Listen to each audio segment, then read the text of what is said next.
Hello, everybody. Welcome back to episode 87 of the Podcana podcast. This week, we're joined by a special guest. We have Jesse Lentini with us, one of the top competitors from DLC Melbourne.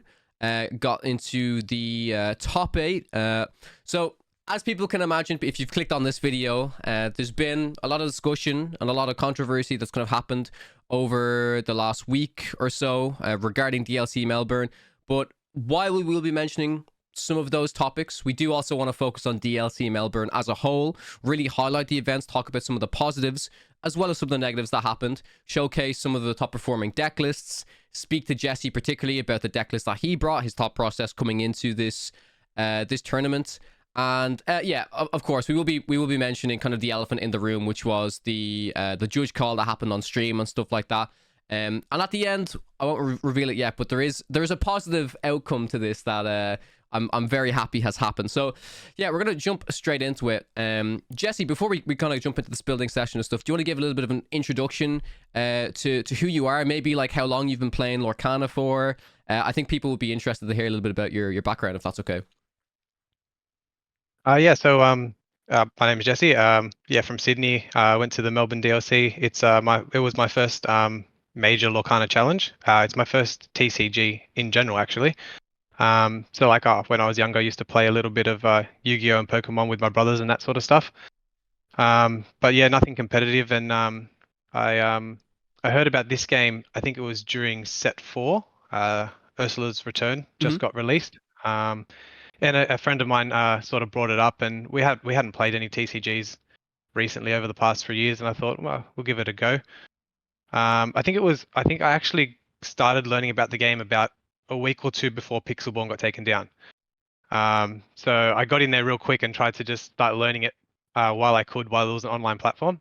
It just snowballed from there. I really enjoyed the game. So I kind of went crazy and went out and bought whatever I could from overseas, because there was some stuff released in Australia at the time, but pretty much everything that had been released had been sold out. It was really hard to get our hands on stuff here in Australia. So I just bought a bunch of starter decks, learnt the rules, got my brothers and my friends involved as well, and we just snowballed from there. So I think I've only played in person 3 times before this event. It was 2 set championships, one for Azurite Sea and one for Shimmering Skies, and then there was Melbourne DLC. Awesome, man. Yeah, no, that's a really cool story, and particularly interesting. Yeah, because I think Australia as a region is something we've always looked at from afar, kind of saying like, well, we always wondered kind of what is the kind of stock situation like, the competitive play level like, competitive tournaments like set champs and stuff like that. So it's cool to hear that you got to participate in some of them. Not so cool that you had to acquire your cards from overseas, but I mean, we're at the stage now, I think, where Lorcana's we can see them really kind of dedicating their resources to many other regions. Of course, the game just came out in China and Japan this year, and it really seems like accessibility overall has been improved. But it is notable, like you said as well, like when you first kind of learned about the game, you had that 1 to 2 week period to kind of like, utilize Pixelborn, test as much as possible. It really shows as well how much of a benefit a platform like that is in terms of accessibility for a game, which then of course informs your decisions of, okay, I've tried this deck or I've tried this out, let me go and buy product or buy cards to build this deck and kind of take it to a tournament, an in-person event. So yeah, that's really, really cool, because it really shows the balance of those two things, kind of like the importance of the digital aspect of accessibility alongside the like in-person play. But yeah, I mean, you attended DLC Melbourne. One question I do have, and I'm sure this is probably widely known, but I'm just curious for myself. Do you know if the event was sold out? Was there a cap on the event? Because I wasn't sure if it was. I think initially I thought it was like a 1,000 player event. But do you know if it was supposedly like I think it finished on 510 players. Do you know if that was the cap, or was there more players and more tickets that could have been sold? It was a little bit strange, actually, because when I got on to buy tickets, there was 3 of us at the time, all in the same area. We clicked the button at the same time. I got tickets, the other 2 didn't. So it was as if it sold out almost immediately. And we put our names on a wait, like those that missed out put their names on a waiting list and that sort of thing. And they were contacted very quickly, like within half an hour, that there was tickets available. So it was a bit strange in that regard, and then it slowly built up from 400 to 500. We were noticing, and then I think there was 536 players registered on Melee Hmm. going into the event, and then obviously some of them didn't show up. But as far as I'm aware, it was open to have up to 1,024. Okay, cool. Interesting. Um, Yeah. that's what it was saying. It was out of on like 536 registered out of 1,024 on Oh, Melee. okay, So I got you. believe there was more tickets to sell if the interest was there. Yeah. Interesting, yeah. Awesome.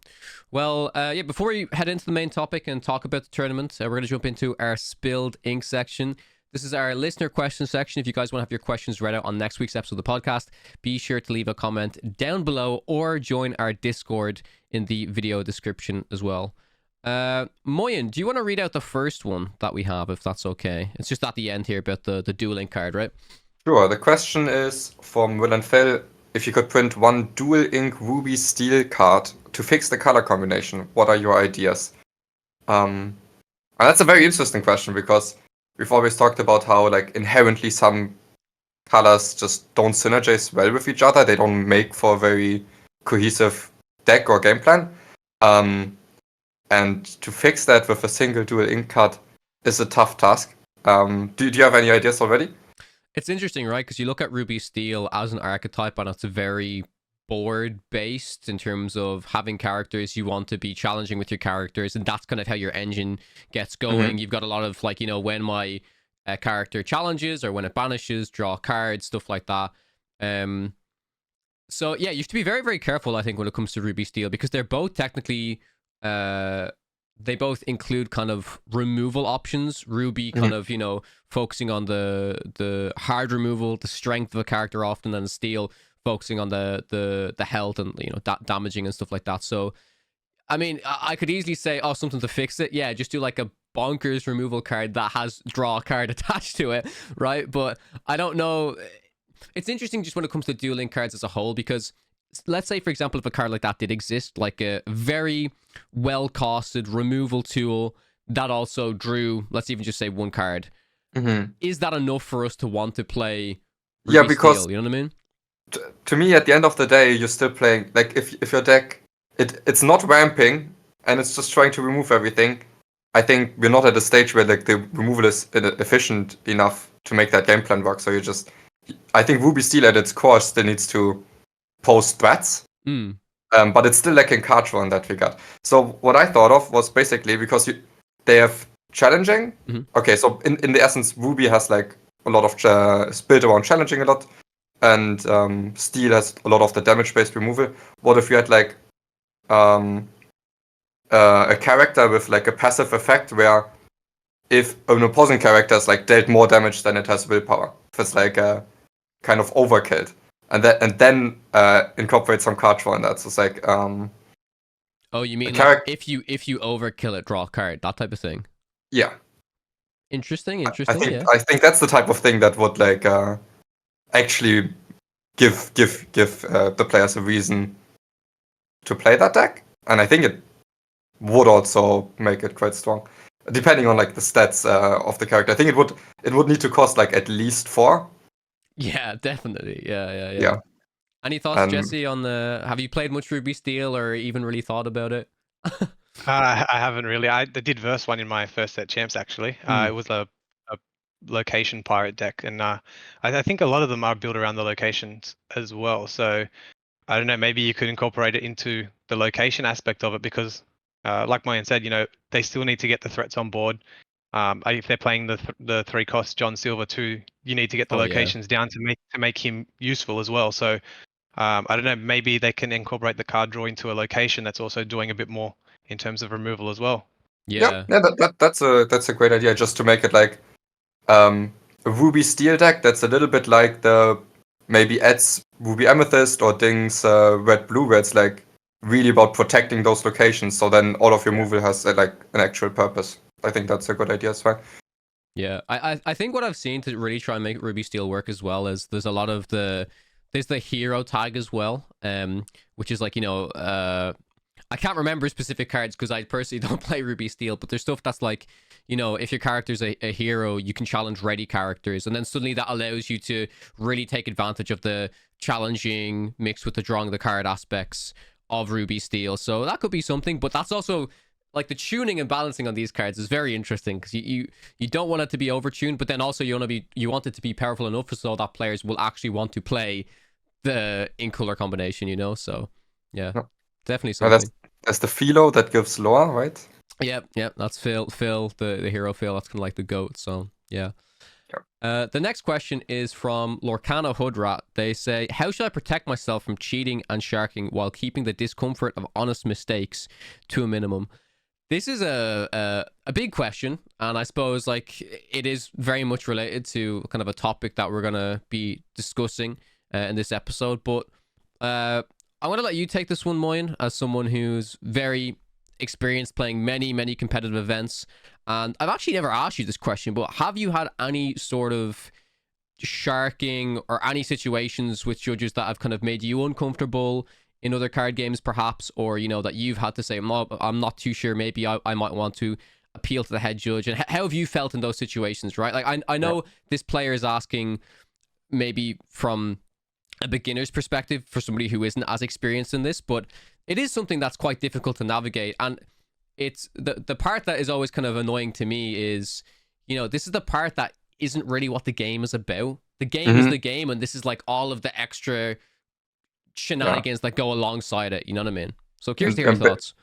Basically, you want to be able to keep this to the side, but you need to care about it so that you can like maximize the fun that is the real game that is Lorcana. I'm honestly not as experienced as you make me out to be, because I've been playing for like 1-2 years actual TCGs, and in every online card game that I've played before, this was not a thing. You couldn't cheat, you couldn't shark.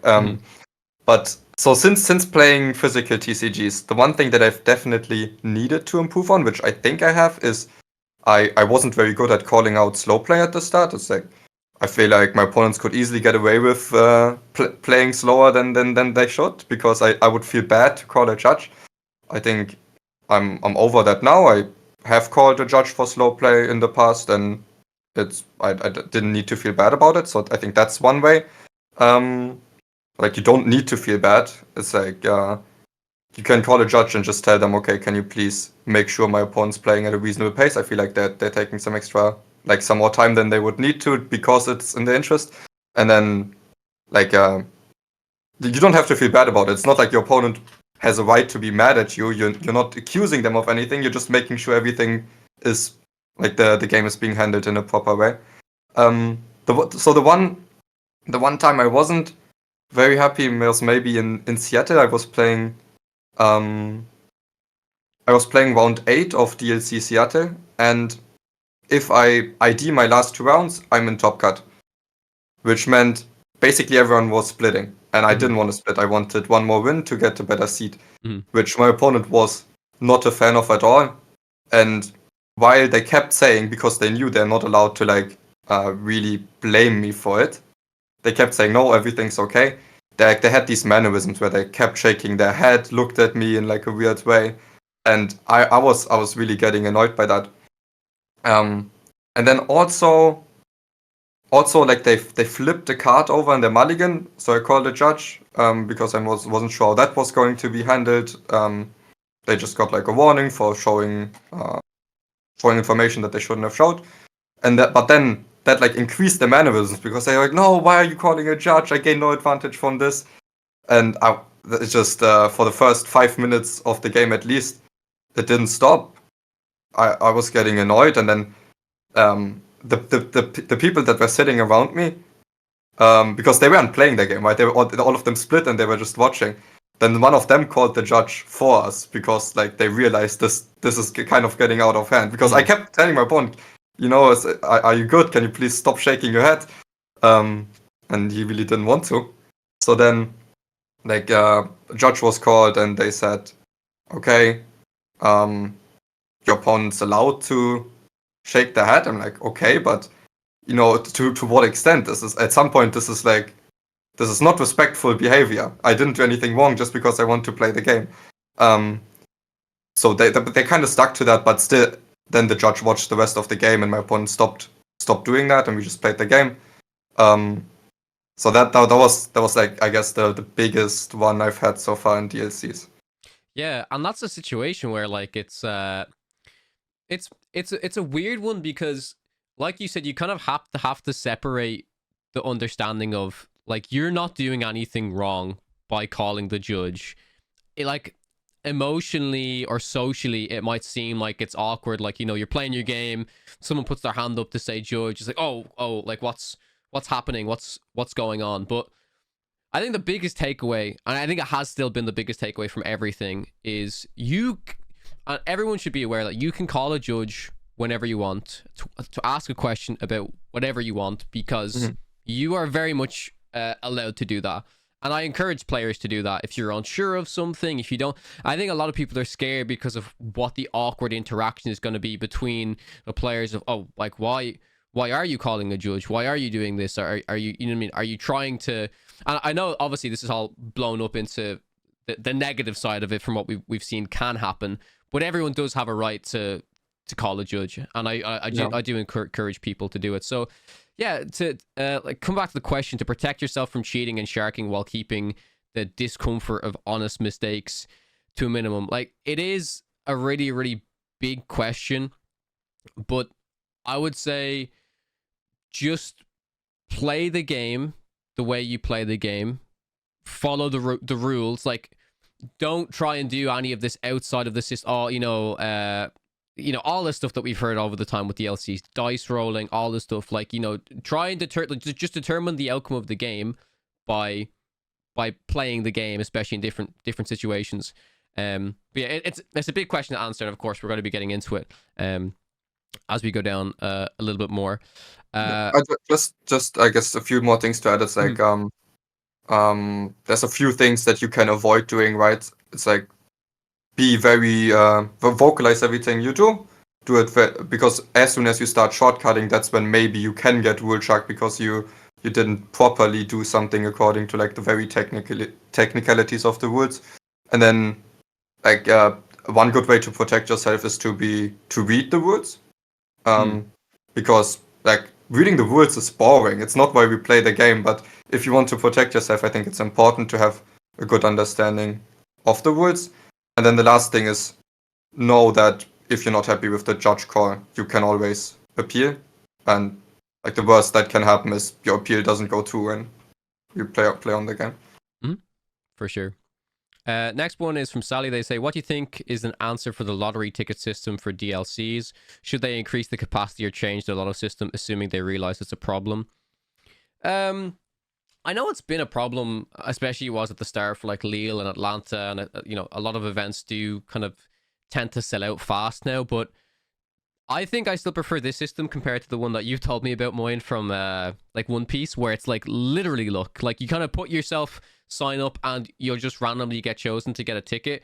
Whereas at least this system, while it's frustrating if you're sitting there at your computer the minute it goes live and refreshing, and if you don't get a ticket, that's still kind of fair to everyone. I guess it still kind of feels like a lottery system, but if one event maybe just happens to not sell out faster than another one, the tickets are actually up for like 5 minutes, if you're there on time, you have a higher chance of getting it. Whereas the actual lottery system for like One Piece or something, it does feel a bit bad because you just signed up and say, oh, I guess I got unlucky, I didn't get a ticket. But in a sense, you have more control for being there at a time, ready to try and buy a ticket. So I personally don't think there's a massive issue with it. It's obviously frustrating if people can't get tickets for events and stuff like that. But yeah, I guess if the game just keeps growing, just note the capacity size, make sure you're using venues where you can accommodate more people. If there is more interest in events and stuff like that, that would just be my advice to Ravensburger, and I think they are looking at that. Do you think there's a problem with the system, Moyen? Like, do you prefer this one over the other system, or? No, I mean, I personally much prefer this one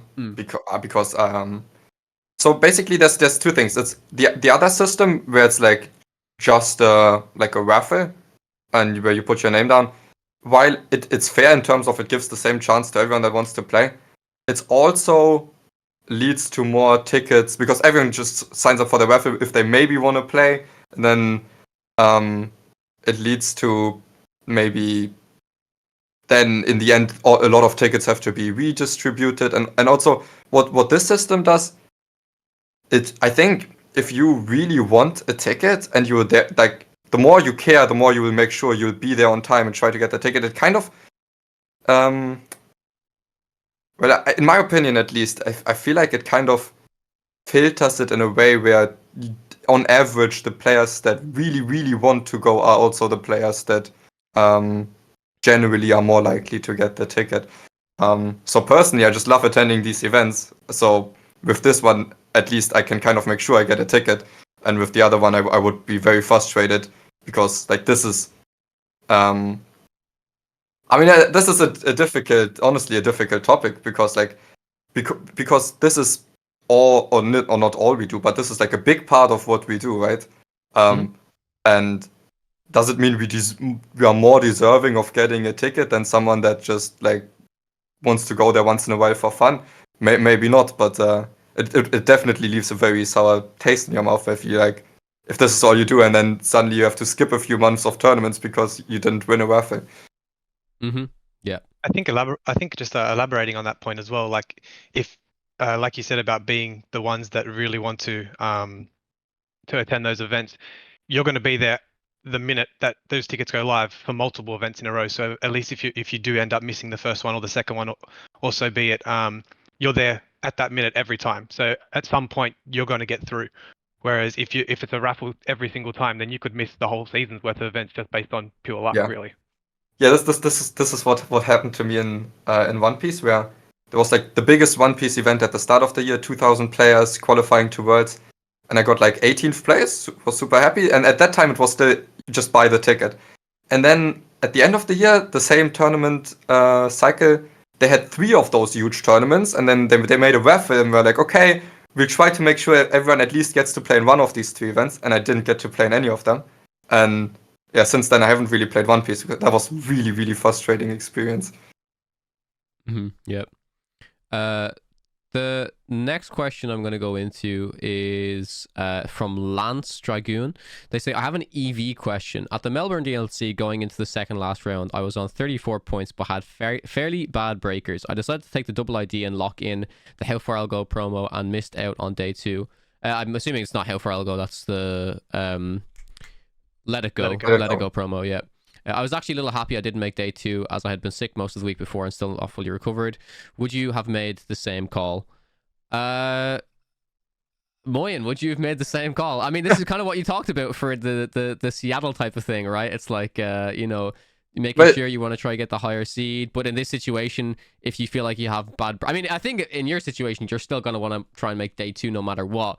But if this person was happy to get the Let It Go promo, then this decision is probably fine. In my opinion, it just depends how badly do you want to make the day 2, and like if you realize that your double ID is gonna just get the other promo and you're happy with that, that's fine. Or if you really want to fight for the day 2, but maybe you kind of want the Let It Go as well, I'll just go all in for the day 2, like, because that's what you're here for, that's what you want to play for, right? Yeah. So it's yeah. Well, I guess they're saying they were a little sick and maybe they didn't even want to make day 2. So if you don't want to make day 2, I guess that's fine. I guess if they say it's based as an EV question, if you're not feeling great, your double ID gets you a card that's still worth a decent amount of money. Yeah, I mean... Yeah, and then you can recover on the next day. That's fine. But in general, basically, if it wasn't for you being sick, right? If you were feeling well and healthy, I think... okay, this way you have like at least a higher floor where you always get something, but over a large size of tournaments, it will be much higher EV to play out these rounds, because the pricing is extremely top heavy, right? It's how many Let It Goes do you need to get until it makes up for like a Mickey that you could have earned, even if it's just a single one. So just from an EV side of things, higher floor, but I guess still lower EV. And then even outside of the EV side of things, it's like I think those are the most fun games to play for me. Like the super high stakes, do I make it, do I not? It's like missing out on that experience is also something that I wouldn't really want. Like I would love to play these last few rounds. So basically, I would be annoyed if it's higher EV to split, because then I get to have less fun in the game. But maybe then that's what I would do. Can I ask Jesse, what seed did you finish on for the top 64? Like, what was your record after day one? So I was 5-1-3, and it made me seed 7. Oh wow, okay. So that you And must have yeah. felt pretty good going in there. That's a pretty high seed, yeah. Yeah, I was pretty happy going into day 2. Were you faced with this decision at any point where you were thinking, "Oh, am I already locked? Do I want to split?" I actually started pretty bad. I went 1-1-1 straight away. And my loss and my draw were actually into 2 of my preferred matchups, which was red blue and ruby amethyst. Mm. So I started quite poorly, and then I went on a run of wins in a row, and it got to a point where my opponent started to ask my ID, and like I said, it's my first TCG, so I wasn't completely sure how it all worked. Like obviously following Lorcana since the start, I've watched pretty much every DLC. I watch all the podcasts and stuff, so I picked up on it. It was just sort of more a case of playing Emerald Amethyst as well. I obviously prefer to be on the draw, so I didn't want to ID and then finish at 50, 60 rank sort of thing, and then be on the play for most of my games. So I wanted to make sure that if I was going to ID, that I was going to be at least in the top 15 to 20. Otherwise, I probably would have played an extra one. But as it turned out, towards round 8 and 9, pretty much the whole top table, which I think there was like maybe 10 to 15 matches per table. The whole top table was IDing basically by one or two games here and there. So I was pretty tired as well. Everyone was IDing, and I was like, okay, I'm sitting in table 3 or 4. If I ID these 2 games and everyone else is IDing, there's a good chance I'm going to be pretty high. So I didn't really have to consider it too much. Yeah. Yeah. Yeah, no, that definitely makes sense. And also, it's like, in theory, this question is always easy to answer, where it's like, you shouldn't ID too early. So we've talked about all of these scenarios where you should and shouldn't ID. This tournament was very different because with 500 players, you need a lot less points. But when you're then faced with the decision yourself, it's very difficult to actually make that decision to risk something, because okay, so when I'm not locked for top cut, I would never ID. That wouldn't even come to my mind. But like, for example, in Seattle, I was locked if I double ID, and I know I've talked about this 100 times that I should play for higher seeding. But then when I was faced with the decision, of course you have some hesitation to actually risk it. Yes, I did it, but like it's not a great feeling to put your day 2 on the line.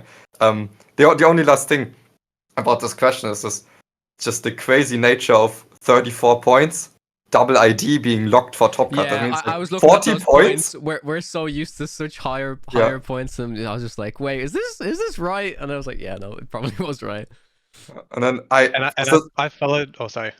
I was just going to make the remark of Birmingham, where it didn't make top cut with 45 points, and suddenly like 40 points is locked here. 65th, yeah. Like I said, I followed all of the European and NA DLCs as well, and I'm thinking I need to get to 44 here, 43 at least. And so when I was pushing up, and I was like, I wasn't even considering 40 or 41 being enough. And I heard some rumors of people saying 40, 41 is going to be enough, and I'm like, look, I'm just not going to risk it. So yeah, I wanted to make sure I was getting to 43, 44, and I think I ended up on 44, which is why I finished so high, because a majority of the field finished on 40, 41. Makes sense. That ended up making it through. The next question is another interesting one. It's from Cease. They say, after witnessing folks from EU region fly over, it wasn't just EU, by the way, like NA players flew over as well, and snagged the 2 world invites from arguably the softest DLC field to date this past weekend, do you think Ravensburger should consider restricting participation to regional residents only for future DLC events to ensure regional representation exists at Worlds? This is a question that I've been thinking of in the back of my mind, but I actually haven't heard anybody else ask within the community yet. And I would like to start with yourself, Jesse, just from purely your opinion of, your experience. Again, trying to maybe disregard obviously what happened with the judging incident, but seeing these players fly over from other regions and kind of make it to the top and get the world's invites. As a player, do you feel do you feel bad when that happens? Are you, do you wish that the events were kind of more region locked? It's an interesting question for sure. So I'd love to hear your opinion on it. Yeah, there's actually a lot of layers to this question. Mm-hmm. So you have to look at, how many players we had at the tournament and Mhm. how many of them were from overseas. Because I've played, 3 or 4 players that were from Singapore. There was a lot of, players from France, from the UK, all that sort of stuff. So what does the event look like if these people aren't coming over and, making the event really what it was, sort of thing. And then you have to look at, Worlds is the biggest stage of Disney Lorcana. Do you want to restrict the ability for people to make it to Worlds, and what sort of quality of opponent of player do you want to have there? I think if people are flying over because they have more experience and they are winning the DLC, well, that they deserve to be there. And I don't know if at that level of competition, having someone there just to represent a region, if they're not really good enough to beat those players on a regular basis, is enough. So yeah, I don't know. But then at the same time, then you got to consider the having it open and having equal opportunity to make it to those sort of events as well. So I actually can't give you an answer on it. There's a lot of ways to look at it, and I personally don't have a like. I don't know. If I had to lean towards something, I personally wouldn't. I wouldn't consider restricting it personally. Mhm. But yeah, yeah, I like to hear your guys' thoughts too. Yeah, those are some great points in my opinion, and it actually leads into a big point that is actually like a big reason why I personally love doing the podcast as a whole, and our content on Lorcana is always having something for competitive players or people who are coming into the competitive space to aspire to, and that even means at the top level, right? You know what I mean? It's like it makes for such great narrative, such great stories. People who have attended all of these DLC events so far, they've put their heart and soul into it. They're really trying. This is like one of the last chance to get to Worlds, and if they want to go all out and this is what they're committing their time to, and they want to fly to an event to do it, it makes for a great story. They've put their heart and soul into it, and if they get rewarded for it, that's great. I also agree with you, Jesse, that like it also just keeps the events increased. Like for example, in Melbourne, maybe we wouldn't have had that many players if so many players didn't fly over from overseas, and not even just from EU and from NA, but like you said, from a lot of the APAC region, from like Singapore and maybe China, Japan, anything like that. So yeah, for me, I wouldn't really like to see it restricted, but I guess in a sense, some people might see it as like, oh, if these are the events that are, allowing you to qualify for Worlds, there should be people from these regions representing, their country or whatever in Worlds, or where they're from, representing their region. Well, I think for the most part, leaving it open is really, really good. And it gets communities mixed together as well. Like, think about, I mean, a big reason why Moyen went over to Seattle, of course, it was for the event, but it's to like hang out with Brendan and to meet, other people he's probably been practicing with, like Zan and stuff like that in NA. So it just makes for really cool opportunities for that. So yeah, I'm assuming you're agreeing with the point of it makes sense to kind of leave them open, Moyen, right? Yeah, of course. But I guess the only upside to not doing that is, okay, it would be cool to have people from all over the world represented at Worlds, but I think the means to achieve those ends, I don't think they're worth it. I don't think. What options do we have? We could say, okay, the tournament in Europe, only people from Europe can play it. Suddenly, like, the communities aren't mixing as much, and like it makes for less of storyline. Or let's say even Australia, only people from Australia can play it, and suddenly it's like a 300 player event or a 200 player event. What other options do we have? We could say, okay, you can play in these events, but only the top 2 from that region qualify to Worlds. It's like, okay, but then people won't want to travel for these tournaments anymore. So I guess I don't think it's like a thing we can ensure, but at the end of the day, if it so happens that we have representation from all over the world, I think that's a good thing, but I don't think we can really make sure it happens. Mm-hmm. Yep. And as long as the opportunity is there, that the regions are getting the chance, the more obviously we play against more experienced players. Like DKP and stuff like that as well, the better we're going to get, and the more chance that we have of potentially making in the future if we can keep getting these tournaments coming to us. Yeah. So, right, that's the other part of the question. The one thing that we can do to ensure, or like to give somewhat similar chances to people all over the world, is have these DLCs at all those different locations. Because, of course, if you are from Australia, which is usually not the best place to live in if you want to compete in a lot of TCG tournaments, they generally don't get a lot of events, I think. Then yes, you will have and you can travel to America and Europe for all of these DLCs. You will have a worse chance, and inherently that's not fair either. But I think the best thing we can do is make sure we have DLCs all around the world if possible. Yeah, 100%. And the last question we're going to cover is very much going to lead us into our main topic. It's from Stanford. What are your guys' thoughts on the judge call that happened between Jesse and Reclaim the top 8 in Melbourne DLC? So I know a lot of people have been asking myself and Moyen, and they've been waiting for the podcast to hear our thoughts and everything. But it's been spoken about so much. I'm going to set the scene one more time. Everyone's heard the story before, but let's just do it. So it was on stream. And Jesse, you have a broom, and I think it's like an Ursula on the board, right? Like a 1/3 Ursula. You quest with your broom. You have a goat in hand. You play the goat, and again, we're not hearing audio. So this is what the stream is seeing. You play your goat. You write down your +1 lore on your pad, and you go to banish your broom. And Reclaim calls the judge. And there's it's very much a meme in the community right now where it's Reclaim pointing to a broom. I've seen that on all over Twitter and stuff like that at the moment. But basically, yeah, Reclaim called judge, and of course we didn't know why, but the context now is, oh, Jesse missed his trigger on the broom because he played goat first, it's a May trigger, whatever excuse or whatever the ruling was made for it. But if people want to hear my thoughts, and there's more experienced people than me that will tell you this is how it works, but I knew from the moment I saw it, I know how the rules works.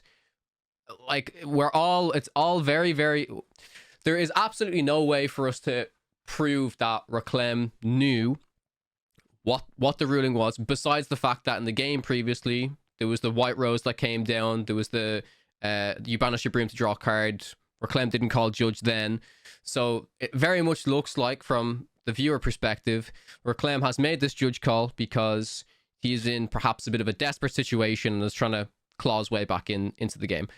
But how this works is when you play goat and you have a broom, you can choose to resolve the effects in either way you want, because both of these effects go into the bag at the same time. So you can choose to banish your broom first and then gain your lore from the goat, or you can do exactly what you did, Jesse, which is play your goat, gain your lore, and then banish your broom. There is this like whole thing of like, the May trigger window of opportunity. Like, I do want to compare this to something that has been brought up before, of something as simple as like a Diablo trigger, right? So say you've got to exert a Diablo, your opponent draws a card, you haven't drawn a card for 5 seconds, for 10 seconds, your opponent makes their next action. If they make their next action, you've missed your opportunity. It's that leniency for some of those triggers where, okay, because it happens to me sometimes, it's like, 3 or 4 or 5 seconds, oh yeah, like I'll draw my card off my Diablo, and of course most of the time the opponent's like, yeah, of course.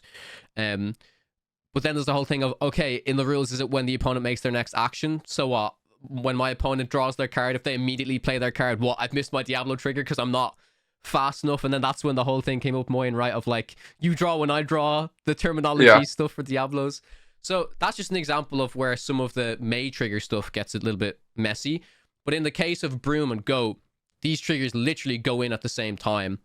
And as the active player, you can choose how to resolve these whichever way you want. And that's my thoughts on it. I think it was a bad call by the judge, unfortunately. Moyen, I'll let you explain it, and then maybe Jesse, I know you've explained it already, but just your thoughts on it a little bit again, just to help for context. Yeah. So to me, I mean, this particular instance has nothing to do with taking too much time or missing the window of opportunity. I want to make that clear. Jesse did it immediately after playing. Yeah, it was like you cannot do it any quicker than that. You play the goat, take the pen, put the pen away, and already you are no longer allowed to do it. So, well, How do I put this?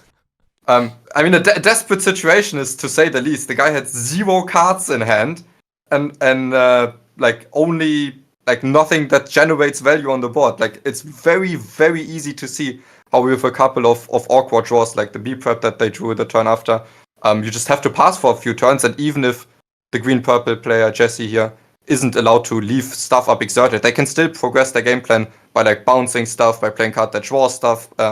They can still very, very much progress the game plan, which the red blue player has no insurance of doing.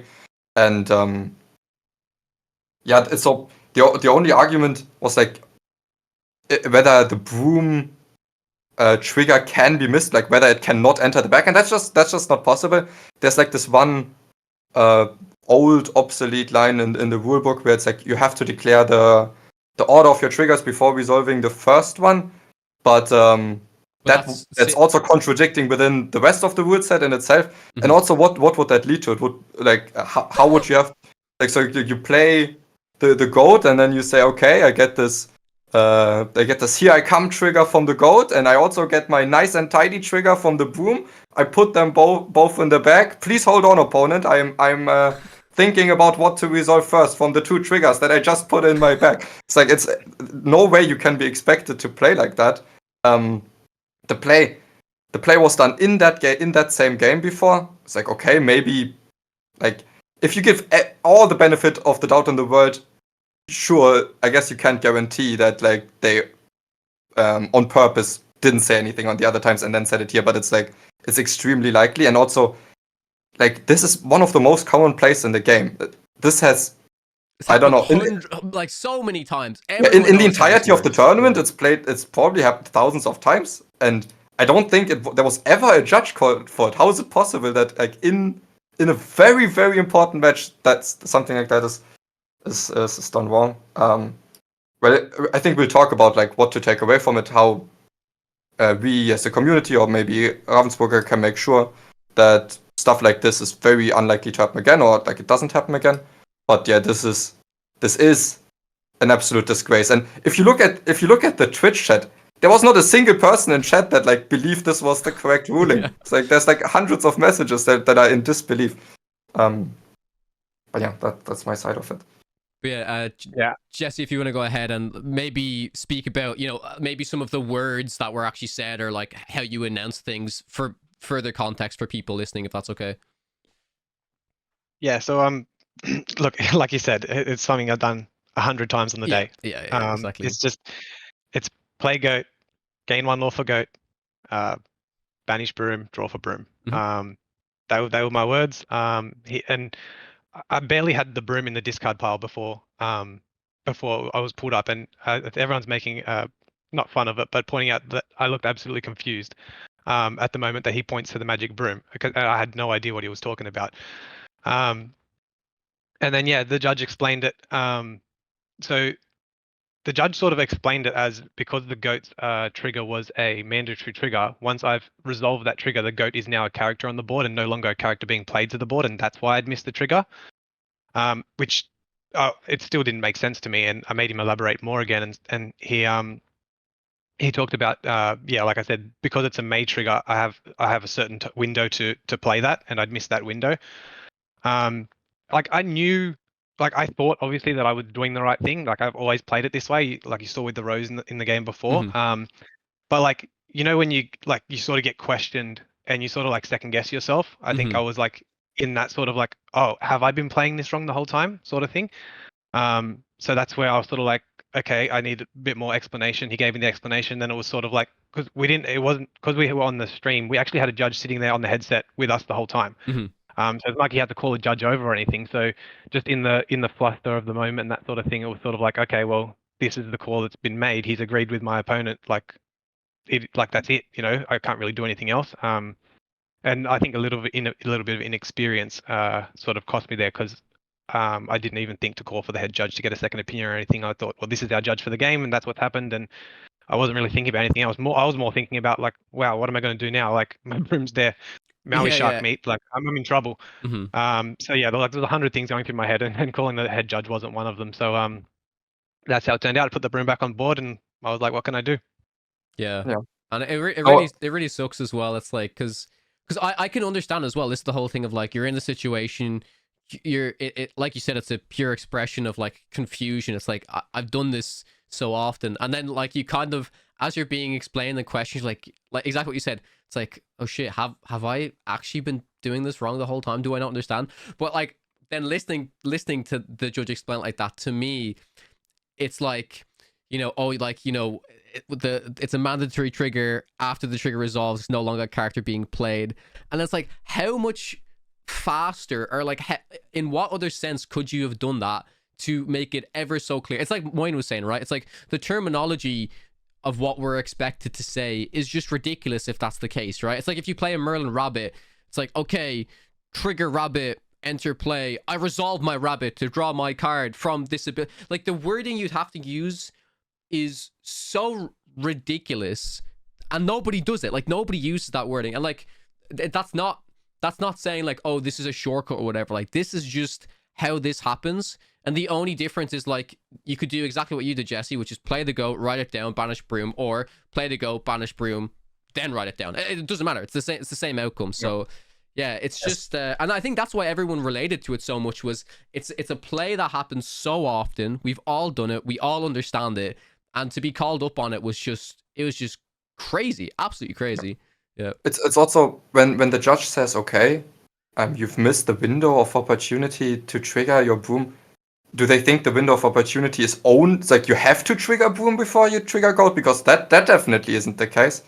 That's how I understood his explanation. I think that's what he thought. Yeah, that's what makes sense to me. I think that's genuinely what he thought. And I think what they wanted me to do in that situation was play goat and announce that I have the intention to banish my broom later. Mm-hmm. So I play goat, I intend on banishing broom, I will gain like 1 law for the goat, then I will banish the broom. So that way I've actually made my intentions clear at the time of playing the goat. I think that's what they wanted me to do. Because to me that's even worse, right? It doesn't just show that maybe they've been hung up on an old line of rule text. To me, this almost just shows, okay, they don't have an understanding of how triggers resolve in Lorcana. It's literally as well, when you play the goat and stuff like that, there is, or at least to my understanding, there is this window of opportunity where you're like, because I do it in games, it's like I'm thinking of resolving this trigger. Like I play a lot of Emerald Steel and Amber Emerald. And it's like, if you do muses stuff, if you do, trigger muses multiple times, I'll be like, right, I'm sitting on these, these 2 muses triggers are in the bag. I'm thinking about resolving them because I'm thinking, okay, do I want to bounce their character? Do I want to bounce my own character back to hand? And there is this window of opportunity. And in my mind, it's like, I'm not even thinking about, okay, how long? As long as I do it in a timely manner, I should be fine. And it's the exact same thing for this magic broom. It's like, if I play a character, the most thing I think I would do is exactly how you resolve, right? I'd play my go, I do it, and then I'd say, oh, I'm thinking of resolving. But that's only if I was thinking about it. If I wasn't thinking about it, I just do it exactly what you did. So it's, I don't know, man. Yeah. I mean, to me, the most obvious part or like example would be the broom rabbit scenario, right? Where you have a broom on the board, you play the rabbit, you draw a card, and then you say, now I'm thinking whether I want to resolve, whether I want to banish my broom or not. It's like, that's only possible. So if you'd have to declare that you want to banish your broom after the go, then that wouldn't be a possible play. So, okay, but I mean, overall, we all know that the judge call was wrong. It's just kind of crazy how what was like how little understanding of the bag and Lorcana needed to be there for the judge call to be this wrong. And I don't blame you at all for being like flabbergasted in the moment. I think I would have been extremely surprised too, and I'm not sure how I would have acted if suddenly like the most fundamental plays are being challenged and the judge immediately agrees on it. It's like I don't know if I would be in the right mindset to then have all of this explaining to do to them. So I don't think there's any blame to put on you at all. Even if there was things you maybe could have done that could have prevented this, but yeah, that doesn't mean that you really have to blame yourself. Yeah. Yeah. And yeah, as you said, Moyen, I think the biggest takeaway from this is what can change. What can we see as an improvement made within competitiveness in Lorcana as a result of this? I think the biggest one that we've seen is everyone advocating for consistency in judging, having an official judge program where judges are vetted, certified, tested, so that they know how the rules of the game work. Fix rules faster, something else you have in here, Moyen, which is something that one of the head judges from the NA event that Spessy had on in this video was pointing out. Yeah, it was like these two contradicting pieces of text in the comprehensive rule, where there was a paragraph from a previous version, and then when the bag was introduced, that paragraph wasn't removed. So by that logic, it's like, okay, these two things kind of contradict. And the NA judge was like, has pointed out to the Ravensburger team, this is a contradicting thing in your rules. When's it going to get changed? And they kind of said, we know it's there. It'll get changed when it gets changed. Yeah. And it's like, how hard is it to just delete a paragraph and re-upload a document? Is it really that difficult? So it's like they said, it's top of the chopping block, but the issue has been known for a while, so it's just it cannot be that hard to fix it. And then with consistency in judging, I guess now that we right now we don't have a judge program, which I think it would be great if we had one to get some consistency in there. But I think now that we don't have one, it would have been helpful to have some experienced Lorcana judges fly over to the DLC. Because now it seems like there wasn't a lot of experience in the judging team in for DLC Melbourne, and this isn't the only thing that happened. It's like, so a lot of the other things we can't talk about as much because all of them are like hearsay, right? But in this DLC especially, there has been a lot of stories come out about other things that happened where it was someone changed their deck in the top cut from match to match and like intentionally changing the deck to be better against specific matchups and table talking their opponent into like kind of gaslighting them so that they don't realize it. There was like talk about a lot of rule chucking from specific players. There was like very aggressive shouting as soon as the turn was passed and the damage wasn't on the SME, stuff like that. And it almost feels to me like the inexperience of the judging team, like and maybe the inexperience of the player base in Australia was like successfully taken advantage of by some people that really cared about winning, and that is bad enough that they are going there to take advantage of the inexperience, but with the proper systems and consistency in judging in place, I think they just wouldn't get through with it. Yeah, for sure. I think the inexperience with the players is a big one that's being overlooked as well. I know in my matches, like I didn't have any judge calls prior to my top 8 match, but there's multiple situations during my Swiss rounds where I could have called a judge, but for things like if people were taking mulligans, putting the cards on the bottom of the deck, didn't know they had to shuffle the deck, things like that. A lot of it wasn't anything malicious or anything like that. Just because the game is newer in Australia, and the people that attended were a lot less experienced than what you would expect I assume at a normal DLC. It was just people just genuinely helping each other out through the rules, pretty much. And I think that was the better way to approach it, because none of it was anyone trying to get an advantage. It was everyone pretty much learning together at the same time. So anything that happened in my games, like I said, it was just, hey, you need to shuffle your deck after that, something like that. Or if a card gets flipped over, look, a couple of times I said, look, I'm happy for you just to reshuffle your deck. It's fine while shuffling or anything like that. I didn't feel a judge was needed to be called for those situations. I know it could have been, and if I'd felt that it was, intentional or anything like that, then the option is there. But I think a lot of it was, like I said, was just down to just new players learning the game still, and some players decided to try and take advantage of that, I guess. Yeah, so obviously we spoke about a lot of the negatives that happened, but there were definitely some positives. Starting off with probably one of the biggest positives, and maybe a little bit of breaking news. Jesse, do you want to kind of give a little bit of an announcement for some good news that you got last night? Yeah, so I woke up this morning to an email from the Disney Lorcana organized play team. They just announced that they said they emailed me saying that they had completed an investigation on the top 8 match, and while they can't disclose any actions, disclose what's happening with the investigation as a whole, they can disclose anything that's regarding specifically to me. And as a result, they have offered me a Mickey Mouse Brave Little Tailor serialized gold Mickey, and then they said they'll ship it out as soon as I provide them with a postal address. So that was a really nice email to wake up to this morning, and I think I have the majority of the community to thank for that. The support that I've had since this event has been absolutely amazing. I've been lost for words.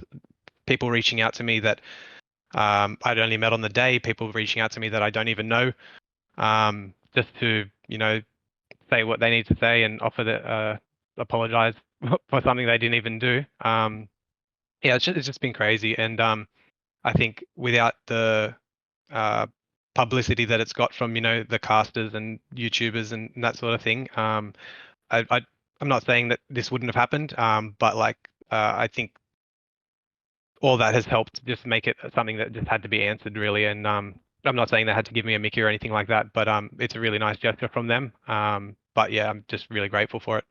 Huge W from the Lorcana organized play team. I think it's really, really, really great to see that. And like you said, yeah, I think it really shows the Lorcana community coming together, speaking about, what happened, mainly saying, what we want to happen as an outcome from this, improvements to be made. I think that's always what it is. And it's always difficult, when negative things happen within any type of game or anything that you'd like. It's all out of a place of you speak about it because you're passionate about it, and you want it to improve. You can always look at something, it looks so bad, everything's so negative, and things aren't going to get better, but it's to make things better. And I think the community, like you said, they really came together. We really wanted to highlight the issue, and I think this outcome is amazing. And I think it really shows me that the Ravensburger team are on top of these things. They care about the community, and they listen. They're listening to us, which I know a big issue right now. I will still say it because they still do need to improve a little bit, is communication overall. We spoke about this on last week's episode and the episode before, but I'm hopeful that as things are coming out over time, more sets come out, the game keeps growing, I think the communication is going to improve. And the biggest thing is that they're listening, and they're listening to the community's feedback overall. Sorry, Moyen, continue. No, I didn't expect this at all. Usually, when something like this happens, at no game I've seen where they just award the pricing that you would have earned if you won. So, I'm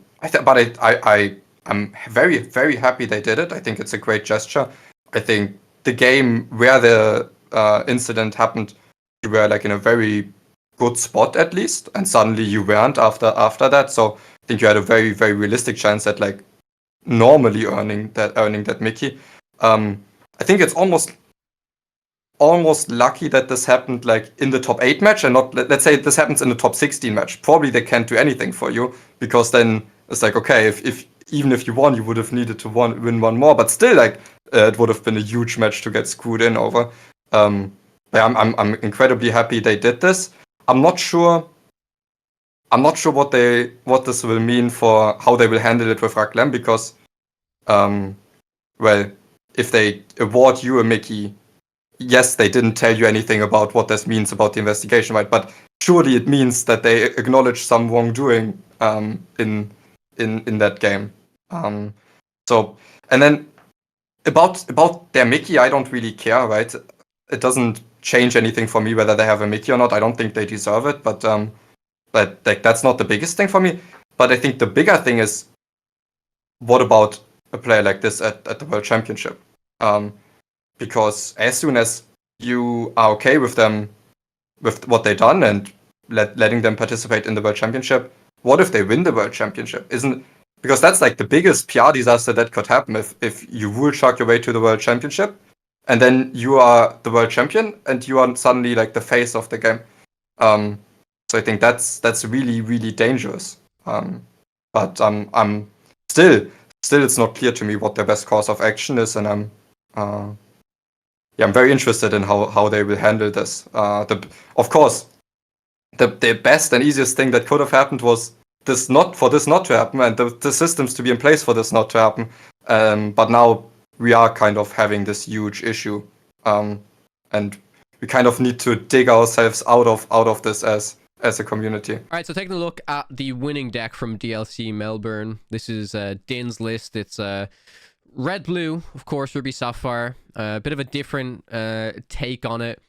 Moyen, do you want to talk about your thoughts on this deck, since I think you're definitely the most experienced Ruby Sapphire player at the moment? I mean, within the call, obviously. And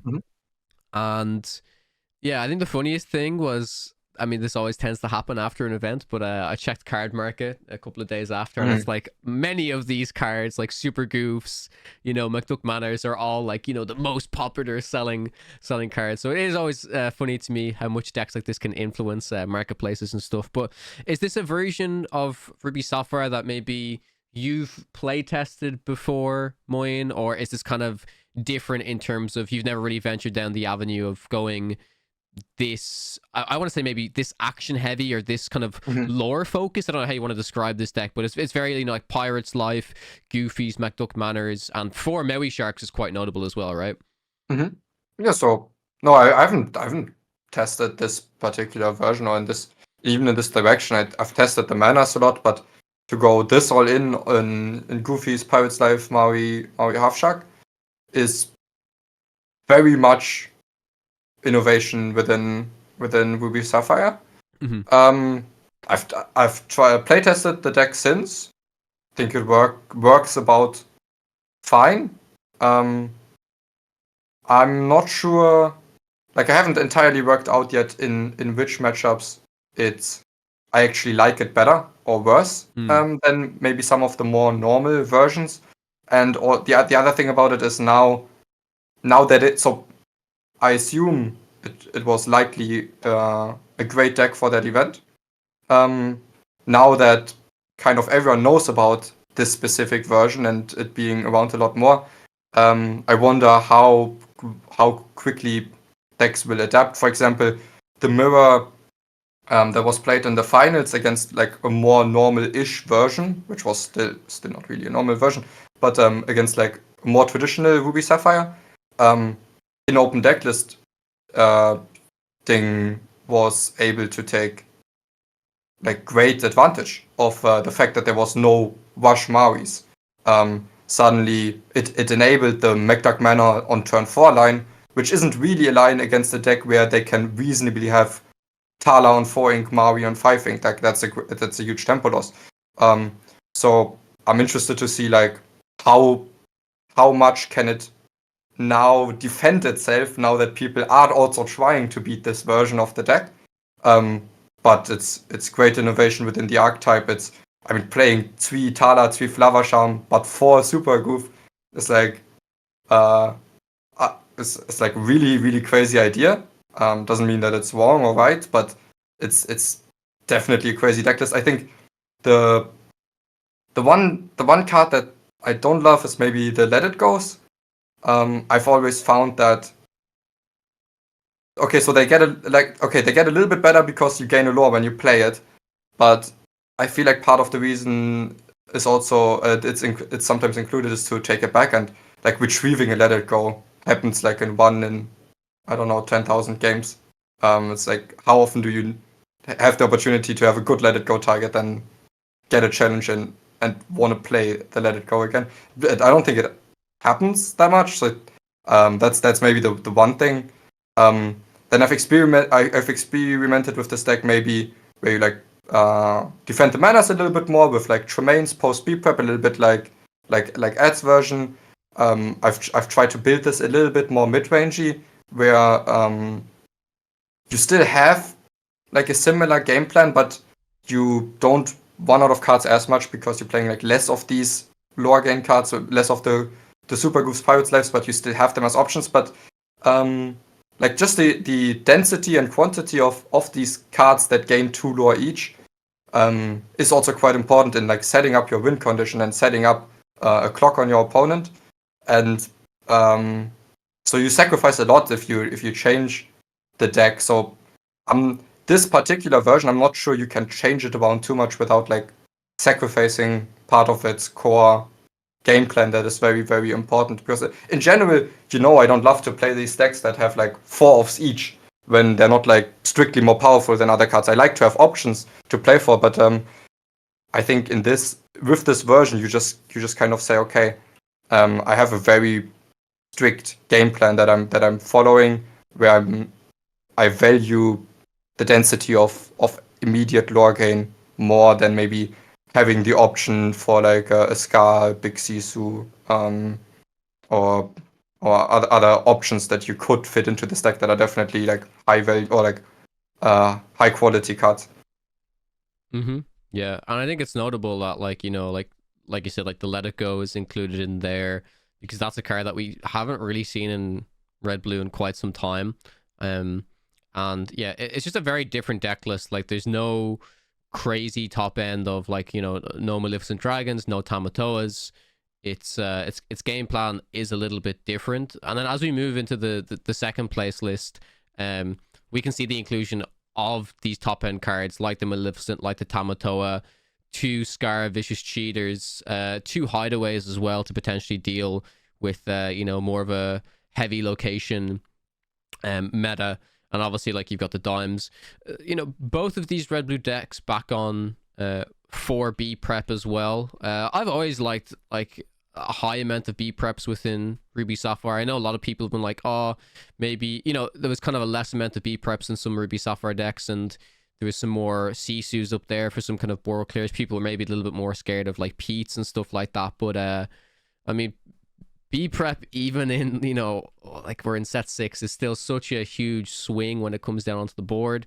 And yeah, I do like to see like a high amount of them in the deck. But as we look at this second place list from Reclaim, we do have to point something out, Moyen, that we literally only discovered after speaking to Jesse beforehand, is that this is a 64 card list. How much does that hurt your soul, Moyen?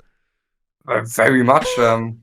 It's also this deck, this specific 64 card deck was also made top 8 and top 2. Mm-hmm. So that hurts even more.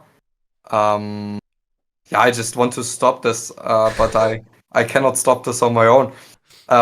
We could talk about the correlation between, okay, it's 500 player, less experienced field, and suddenly more 60 plus card stacks making top cut. I think that the Sapphire Steel deck is 61 cards as well, but no, I just don't think this is optimal. But no, it does also hurt my soul. I can't deny that. Yeah, but I mean, what do you think about this build in terms of even comparing it to maybe one of your more traditional versions of Ruby Sapphire? And I know, like, because it's a 64 card list, we can't really analyze it. Oh, well, there's more of this in here. There's more of this. But like, maybe speak a little bit about like the idea of the Scar Vicious Cheater, or even just like Hideaway within Ruby Sapphire, maybe. Yeah. So Hideaway is funny because I always thought that like the mirror usually doesn't come down to can you answer dime or not. So which is why, and like if even the mirror doesn't come down to that often enough, then Hideaway just doesn't really make up for how dead of a card it is a lot of the time. But as vacation removal, it is great. So like, if you're expecting lots of Dark Manas, sure, but otherwise, I don't really think it is a necessary inclusion. So it might be more necessary now than it used to be. But yeah, the main thing about this deck is, okay, yes, it also goes in heavy on the sharks, with like 4 develop your brain for sharks. But no Maui, right? The no Maui. The main, like both of these decks have 2 very core ideas. The core part of the core idea of DKP's deck is, okay, the way I fight off aggression is I ramp to 4. I play either Tala or Goofy, I play Maui. And I kind of try to rush the board down as quickly as possible. Whereas the idea in this French version of the deck is you just play your 7-drop sweeper, and you ramp it out twice. So you ramp twice until that, and then you play a turn 5 either Be Prepared or Scar, which is also which also explains why this deck plays no Maui, because it says, okay, instead of slowing them down, I just rush. Rush is a bad word here. I try to get to my 7-drop sweeper as quickly as possible, and I do that via the means of either ramping to Alphago or just as soon as you play a Quill on turn 3, you can always turn 5 either Scar or B-Prep. And that's why it's playing 6 7-drop sweepers and no big Sisus, which in turn also means, okay, you don't have to play Ice Blocks, big Sisus. You can be a bit better for the mirror, where you play lots of high-value cards. You play a lot of lore gain with the Sharks. It is definitely a very risky strategy, as it's not always quick enough to first of all, you need to hit the sweeper on 7 or on 5, and even if you do that, if the sweeper is be prepared, you can lose to a lot of these fast P decks if you don't manage to find one of these 2 scars. But generally, definitely a great list in the mirror, even if it's 4 cards too many. Jesse, do you mind speaking about your experience playing against this list, even from like the game 1 and 2, right? Because I think I watched, from what you said, from what I'm remembering in Spessie's video, was that like one of them you felt it was kind of out of your control, but I think it was game 2, you felt more in control of that one. Yeah, well, Moyen touched on it with ramping to the bigger cards. There's actually a line that you can play with it, where you can say Popsicle turn 1, ramp on turn 2, Fishbone turn 3. And then ramp again on the same turn by playing, say, All the Azurite Sea or something. Mm-hmm. So you can actually potentially, if like going all in and you end up pretty low on cards, but you can actually get to Scar or B-Prep on turn 4. Yeah. And so that it's quite aggressive. And that first game, he did double ramp. I don't think it was with the Fishbone Quill, but he double ramped. He ramped turn 3, ramp turn 2, ramp turn 3, and then had the Shark down turn 4, Shark down turn 5.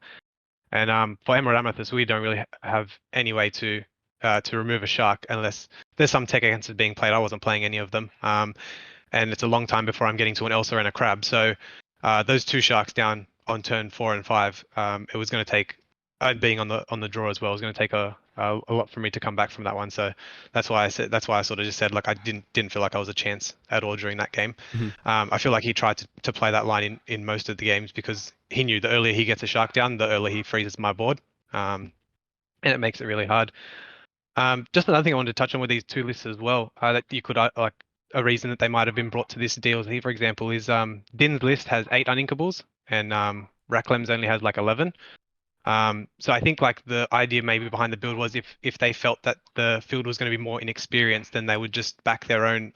They'd like to back their own ability a bit more, and make sure that, because a traditional red-blue list could have anywhere from maybe 12 to 16, sometimes 18 uninkables. They wanted to play a deck that was a bit more consistent, and that it was all down to them rather than any chance of bricking, just removing the chance completely, sort of thing. So I think that's something that may have come into the decision making behind these decks as well. Yeah. That's a great point. I think of course, if you ramp on 2, you can sweep on 4.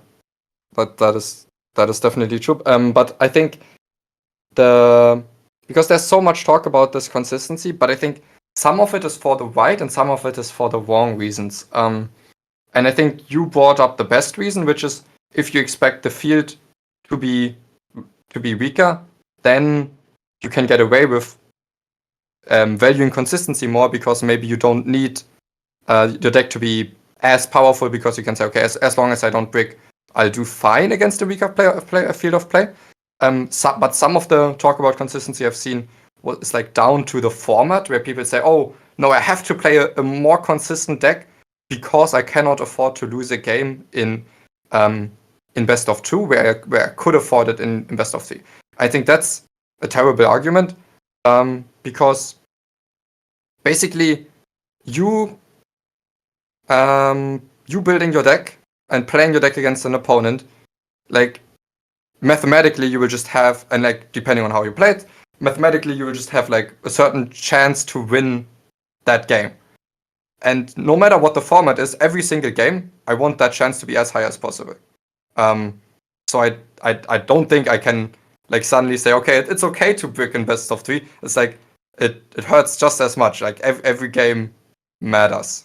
And okay, yes, you can win 2-1, and it's the same as winning 2-0. So in that regard, yes, it was okay to lose a game, but there will not be a single game in any format where you just say, okay, no, I'm okay to lose this. I would rather lose this than win this. You will want to win every game. I don't think in count comes into play there, but if you're expecting maybe a slightly weaker field, I think maximizing Inca builds as long as you're not like sacrificing too much power of your deck can definitely make sense. So maybe like in red blue is a good example, because in red blue there is some versions of the deck where you play a lot of unincubates that don't necessarily improve the deck by all that much. Like there's the versions that play more ice blocks, small Sisus, big Sisus.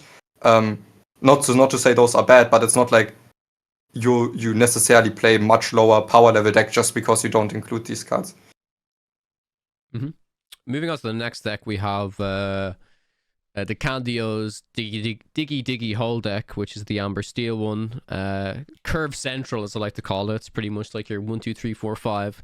A few different inclusions in this list. We can see two Chen Pose.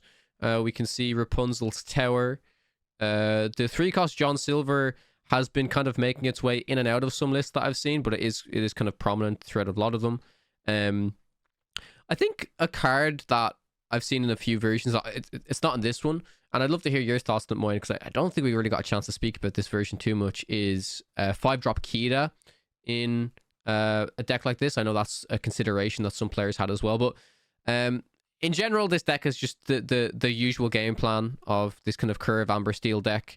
Play your cards out. Once you kind of have a bit of a board established, you can, clean out your opponent with like a Strength of a Raging Fire. I mean, Cindy turn 1, that Storm Rage on is still really, really good. They've got 4 docks and 3 happies, so not the full knight package, but 7 knights in there for the 7 dwarfs mines. I don't think there's there's not another knight in here. But this deck's just a good deck. I've played against it a little bit, and like I said, it just does what it does. It curves out. It maintains board presence. Even the threat, the thing that I like about this deck is you can just play your game plan. You could do 1, 2, 3, and then as soon as your opponent wants to kind of like quest or do their own thing, you always really have to respect Rapunzel, and you never really want to get punished by the Rapunzel, because like Rapunzel is the main way they're able to refuel. Without the Rapunzel, they're gonna run out of cards pretty quickly most of the time. So that's like probably the number one piece of advice I could give to anybody playing against this deck, is to always be mindful of the potential Rapunzel. Jesse, did you face any of these types of decks within your Swiss rounds by chance? I did. I think it was my. Actually, no, not in my Swiss rounds. I actually played one in top 16. No, it wasn't top 16. It was top 32. Mm-hmm. Yeah, it was. Normally, this matchup is not very good for Emerald Amethyst. Normally, it's obviously they get the Cindy down on turn 1. There's not really much that I want to be doing into it. Sometimes I have to choose not to play 1-drop, things like that. I don't know. The games felt different to how I've usually played it. I think he, like you said, he didn't get many Rapunzels, my opponent, and I think he had a dock here or there, but he seemed to run out of fuel pretty quickly. I managed. I got a couple of good draws too, plenty of foxes and crabs and that sort of thing, and I think it was just a pure board battle the whole way through. It was once I got on top of the board, like I said, he didn't get any. I think there was one opportunity for him to get his Rapunzel off to draw 1 card, and it wasn't really worth it for him, so he ended up having to ink the Rapunzel, and then like I said, I got on top of it with the board, and not many of the games usually go like that for me, so I think I was pretty lucky in that one. But yeah, they end up turning into a bit of a who can get to 21st when they're coming into Emerald Amethyst, and a lot of the time they just have bigger bodies that the Emerald Amethyst deck can't really deal with. Yeah, I think it does also depend a lot of the time on how much of the like removal cards they draw as well, because there's only 8 removal cards in this. There's only 4 Storm Rage on and 4 Strength of Raging Fire. So the game can be kind of swingy depending on how many of them they have, because especially if they're on the play and they start to develop characters, and then they can remove your characters without even really damaging their own stuff. Like you said, some of their characters can be like a little bit tricky for Emerald Amethyst to deal with sometimes. But if they don't really have that, you still have a lot of interaction in terms of like the Elsa, the foxes, the crabs. You can trade up with a lot of things, right? Like you can crab a broom or Diablo or something like that. So in that sense, I can see that if they didn't really have the fuel per se in the matchup, that I could see Emerald Amethyst taking it in general. But yeah, Moyen, I'd love to hear your thoughts on this build in general. I think we spoke about it in the best set champs video, right? Briefly, yeah. Yeah, I mean, okay, the changes or the biggest differences are okay. I mean, honestly, there's quite a few. There's the John Silver in this. There's the Chempos, the Gantu. There's the one Rapunzel Tower. So it's a little bit off the norm. I think that the John Silver is kind of getting common now, but Chempo, Gantu, Tower, a little less common. I think the green purple matchup against it or like any purple matchup against the Amber Steel can be quite fascinating if you don't. Okay, so there are some of the draws where you just don't get to play the game, right? But if they don't have those, usually they're just like slightly ahead over the course of the game, and you have to really decide what characters can you leave exerted. Can you afford to play around Rapunzel? Do you need to hope they don't have Rapunzel? And because if at some point in the game they run out of cards quicker than you, especially if you can deny them Rapunzel value, and then you like slowly crawl your way back into the game. And I'm correct me if I'm wrong, but I'm sure in this type of scenario where you are winning the long game, but they are already pressuring on Lore, Lyle is usually a card that comes in very, very good in this type of matchup. Yeah, Lyle was tremendous for me on the day. I actually, it single-handedly won me 2 matches against Purple Steel in my Swiss rounds. One of the matches was close to, I think it was Swiss round 7, just before I started IDing, and I was well behind on board for the whole game, basically. Behind on Lore, it was 13-2 or 13-4 at one stage, and not that I was ever going to, but I almost considered scooping. I was like, I'm just so far behind, it's not funny.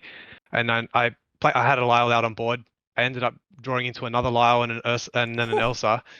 And I had 2 Lyles on board, managed to bring him back down from 18 to 14, and then I still don't even know how I won the game, to be honest. It was absolutely crazy. And then I did draw my Lyles in the top 32 match against this deck as well. And the reckless on cards like Lawrence and stuff like that early, especially if I have like a, if I've tried to play an Ursula on turn 2 to try and steal a song or something like that, and then the Lawrence just has to run into an Ursula or something, at least that way my Fox is taking no damage for the trade, and stuff like that can really help.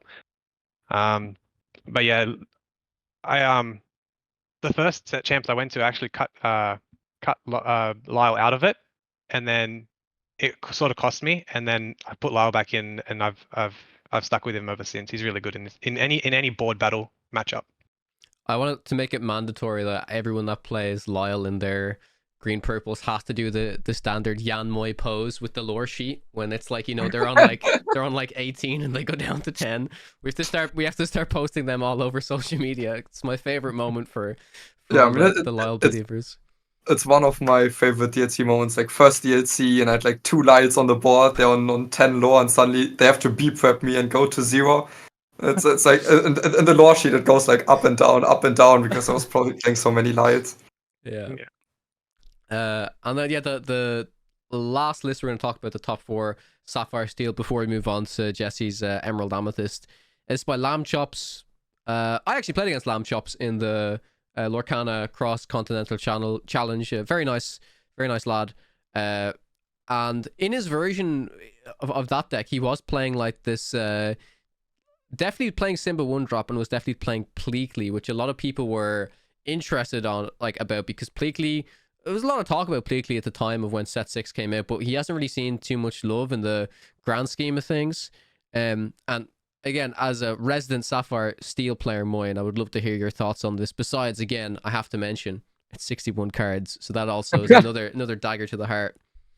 Yeah, but I mean, in general, this has definitely sparked me to try some Blue Steel again. This is the list that they have been working on for the entirety of the set.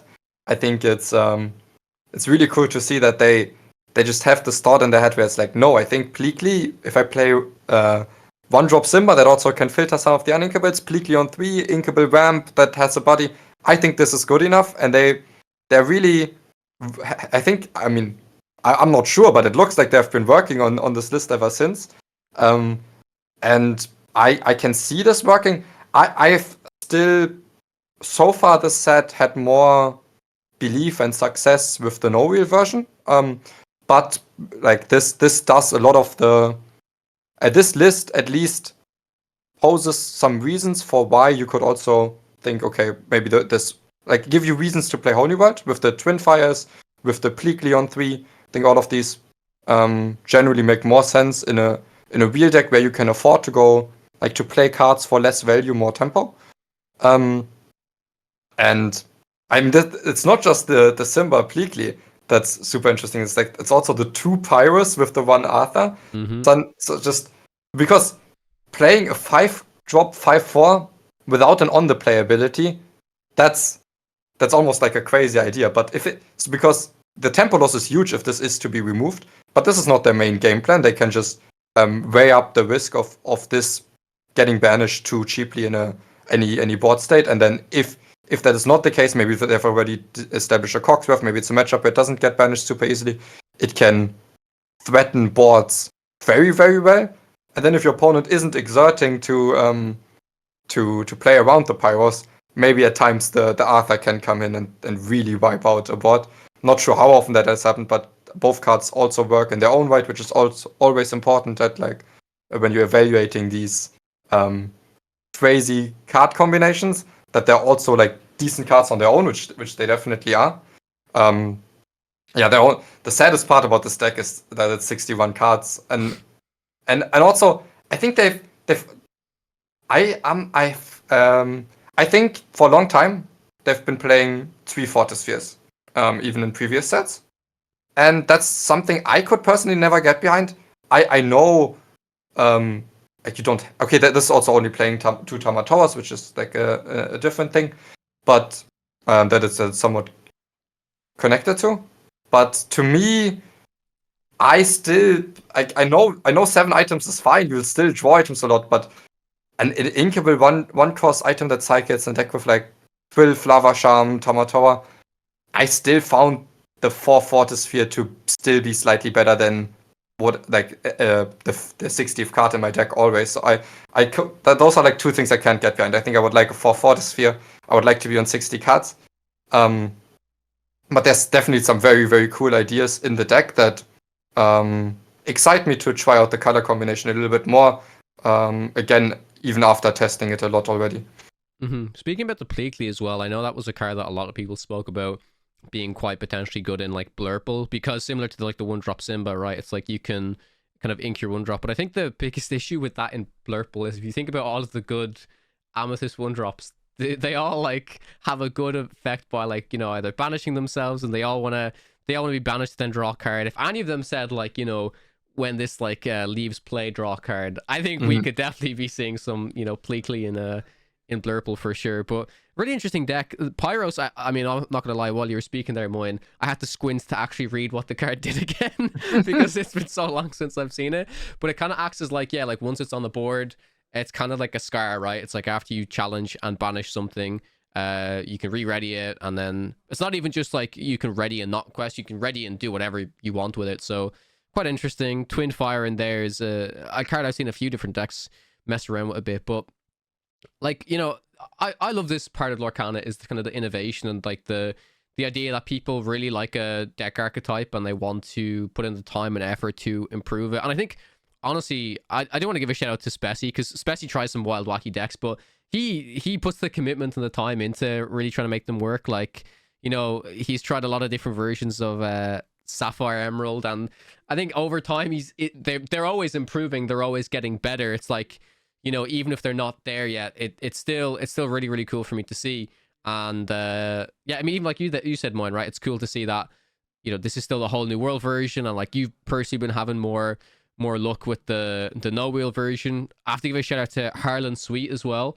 He has a Sapphire Steel deck that is really, really, really cool. The one that he won the creator set champs with, where it's kind of, again, I want to kind of call it like a curve deck, right? It's like a little bit aggro. You kind of just go 1, 2, 3, 4, 5. It's got, like, the Shift Robin Hood line in there, the Ward Alice, the Baymaxes. So I just think it's cool that we're getting to a stage in Lorcana where there are so many different versions of a archetype that you can kind of build, and that's just really cool. And I want to see more of that as like more cards are released and stuff. But yeah, we're gonna move on to your list, Jesse. Oh, go ahead. Yeah, Just the pyros. I really, I don't know. It's really easy to just look at it as like a scar that can just challenge the entirety of a bot. But it's crazy that it can just ready any character, yes, and it doesn't have any restrictions. So it could even be you have like an Ariel on the board and it quests twice just because your pyros took something out, or like a Tamatoa that quests twice. So it's just that was true. it has a lot of applications if it actually does get to take out something. For sure. Yeah, Jesse, we'll move on to your deck. It's Amethyst Emerald. Very happy to actually. I personally haven't checked the deck count, but I would trust that it's 60 cards. But yeah, it's something we were speaking about just before we started the episode. Do you want to speak a little bit about your experience, some prep you did to maybe learn this deck? I know you said you watched a lot of Artabax's guides on like Metafy and like listened to his videos, his podcasts and stuff. And how much experience did you have with this deck previously? It sounds like you played like Emerald Amethyst and like set champs and stuff before, right? Yeah, so I picked this deck up. I picked this deck up before Shivering Skies set championships. I actually originally started with, I started with red blue when I was like when Pixel Born was out. I started with red blue and pretty quickly moved to blue steel, and blue steel was the first deck I actually bought the cards for, the whole new world version back in set 4. Mm-hmm. And I was playing with it a little bit. It was my favorite deck, and then I thought when Shivering Skies came out, it sort of dropped off a little bit. And going to my first set champs, I wasn't really that comfortable with it, to be fair. And I wanted a deck that was a bit more aggressive, like continuously getting characters down on board. And I wanted something that was a bit more consistent as well, in terms of obviously being a new player as well. I didn't want as high an uninkable count that I was running with the blue steel, which at the time was probably around 16 to 18 uninkables. And yeah, so I picked it up, and I think it's taken quite a bit of time for me to obviously get good with it. But I haven't played any other deck since, pretty much. Like, I've tested things here and there, but any times that I've gone to set championships or the Melbourne DLC or anything, it's been Emerald Amethyst, and it's by far the deck that I've played the most repetitions with ever since. So it's definitely the one I'm most comfortable with. Awesome, yeah. Do you want to speak about some of the inclusions you have in here? For example, obviously we mentioned the Lyle. I'm particularly interested about the inclusion of the Sir Hiss, 3 of them, in fact, because before we hopped on the call, I was saying to Moyen, it's like, oh, this is interesting because it's like maybe there were more. Maybe Jesse was expecting more Diablos. Maybe he was expecting more Ruby Amethysts. So it's because Sir Hiss is so good into like against the Flynn line most of the time, right? So curious to hear your thoughts on. I mean, we all know why Lyle is kind of good, and especially some of the reasons you mentioned with the Reckless and stuff. But yeah, why Sir Hiss?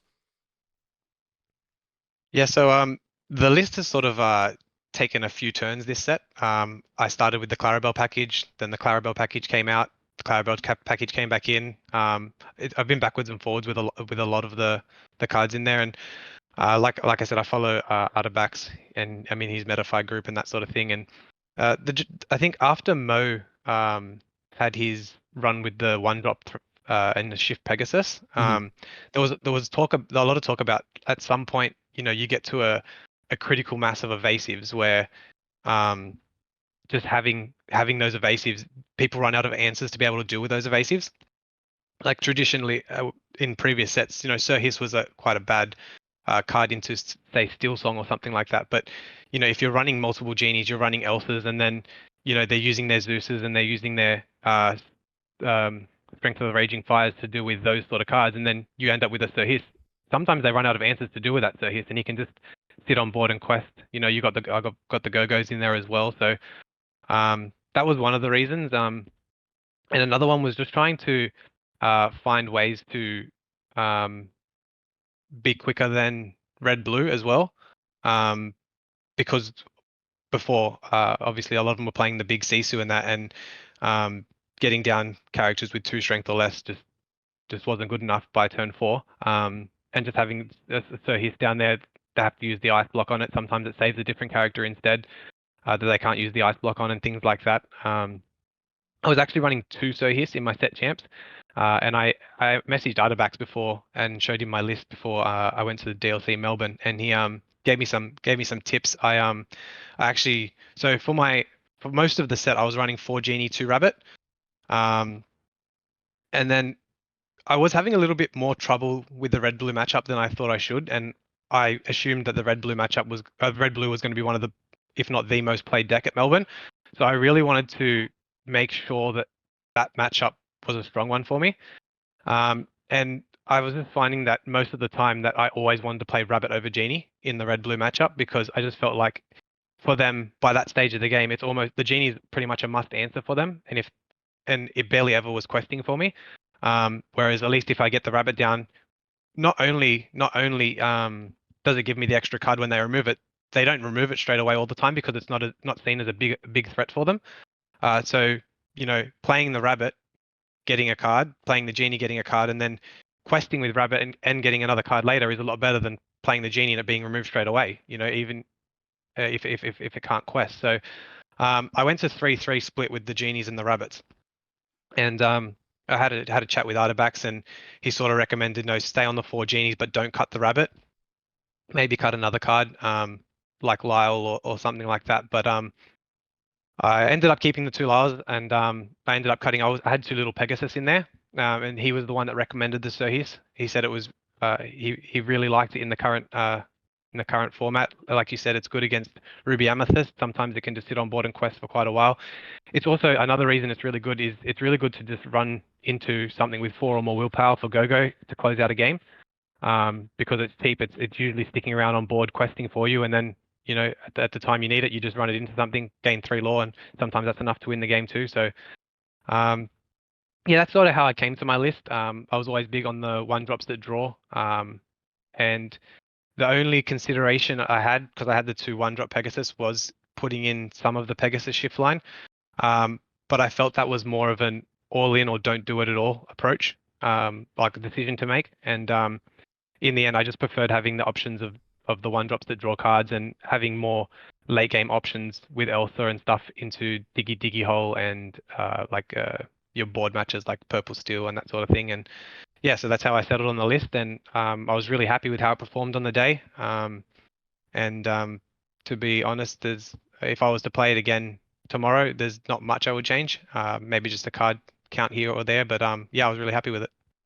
That's awesome. Yeah, no, like really impressed to hear, your whole explanation of how you came to certain card inclusions and stuff, and asking for advice, and obviously, following sort of some of Artabax's Metafy stuff. That's really, really, really cool. The one thing I actually find quite interesting though as well is there's been this perception, definitely around the start of set 6, where people were kind of a little bit lower on Ursula counts. Like, maybe when I say lower, like maybe on 3 rather than 4, because like even you look at this list, it's like there's no actions. So in like if you're expecting a lot of Emerald Amethyst, well, Ursula doesn't really make much sense. But now we're seeing, especially with these new kind of red blue decks, there's just even more songs. There's a high count of Pirate's Life, there's a lot of B preps, there's a lot of How Far I'll Go, maybe some Let It Go in there as well. So yeah, like that's always interesting to me as well, and that's just kind of like a meta call where, okay, maybe if I'm expecting more of this, like if I think red blue is really going to be prominent,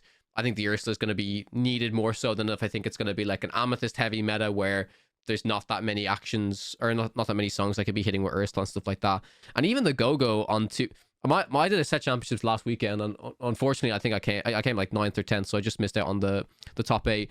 But I had a 1 of Go-Go in my Emerald Steel list, and playing Go-Go on 2 really does not feel as bad as I thought. It is a very, very solid turn 2 play, because it's like you said, Jesse, it's like just this sticky evasive, and they don't really want to waste removal on just a 2-cost 2/2 evasive, and it'll just keep ticking along and doing its thing. And sometimes it'll sing some songs like Sudden Chill and stuff for you. So yeah, no, I'm really impressed with the list. This list was actually the bane of my existence for that tournament. I played against Emerald Amethyst. That's what knocked me out. I all I remember was I had a traumatic experience where I played like I had like nothing left in my hand and like maybe one card on board, and I played two Diablos, 2 3 cost Diablos, and then my opponent just goes, okay, kit, and just bounces them back to my hand, and I'm just like, oh, that feels awful. So yeah, again, another reason why Kit Cloud Kicker is such an amazing card for a lot of these, like you know, like mirror matches, or probably especially against the Diggy Hole deck. But then interestingly as well, you know, against something like Ruby Sapphire, you can ink it more, and it's like, you know, you'd rather not be playing Kit, but rather be playing stuff like, you know, White Rose, stuff like that. Yeah. Flynn Rider as well. He's really good against Flynn Rider. Yes. Yeah, that's true. Moyen, any closing thoughts on the deck? I'm actually really impressed on the explanation for the Sir Hiss. I can definitely see it as well. I think I prefer Sir Hiss over the Pegasus as well, for sure.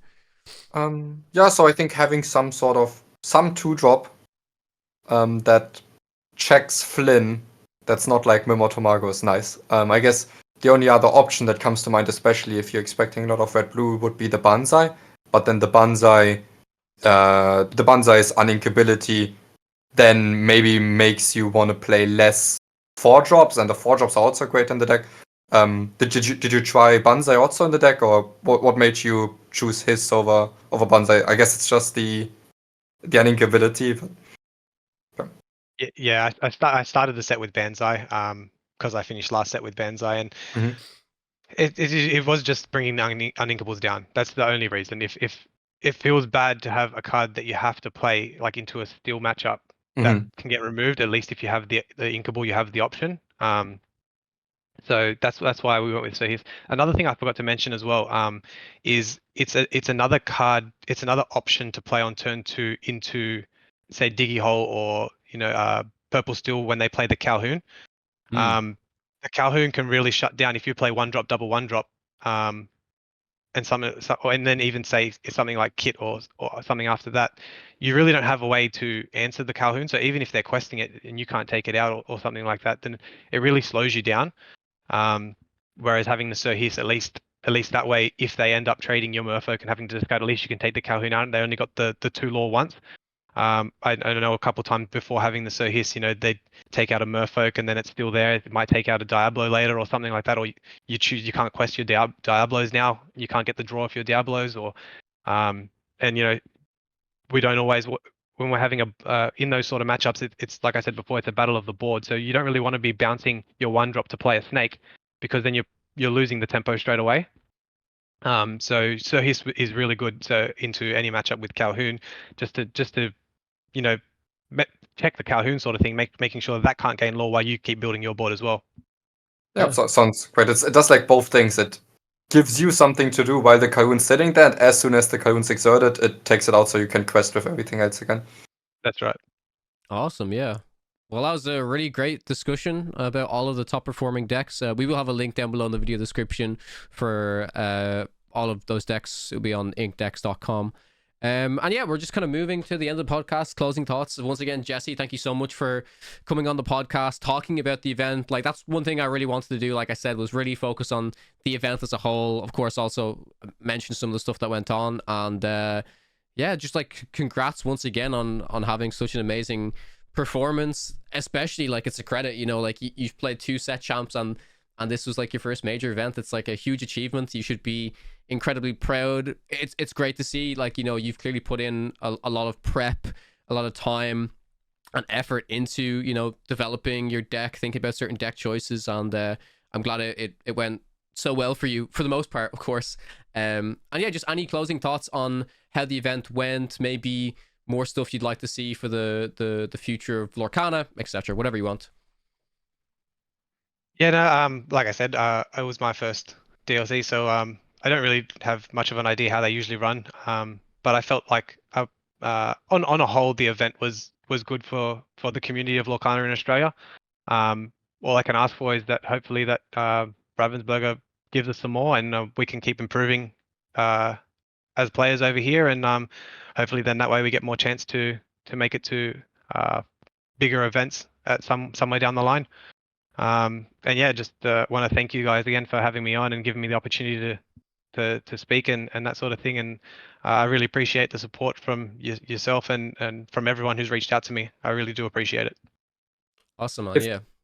If there's another one in Australia, I'm coming. I was so sad I couldn't come this time. And I wanted to go, but I couldn't go for private reasons. But if there's another one that doesn't conflict with like maybe other tournaments in Europe or NA, I'd love to go.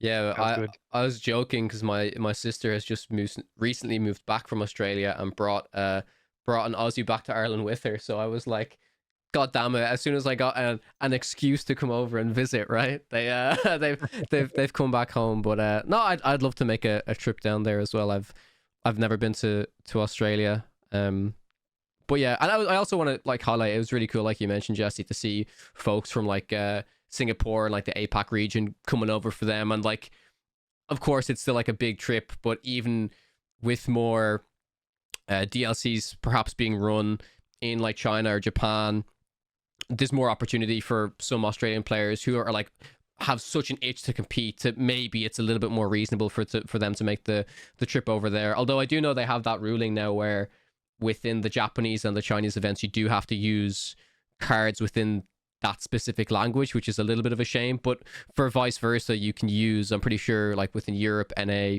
Australia, you can use like Japanese and Chinese cards within your deck. So I understand that ruling, and I think it makes sense for the most part. But it's still nice to have at least the option for people who really, really, really want to compete to be able to travel to them. I mean, for me, honestly, I'm just hoping for more types of events that are a tier in between DLCs and set champs, right? Like I'd like to see, even though like the DLC like Melbourne was kind of like a regional thing, I'd like to see more regional events that are still lower tiered than DLC, if that makes sense. Just to have that balance for people who are aspiring to do more competitive play but don't have the time or the luxury to travel to all of the major DLC events.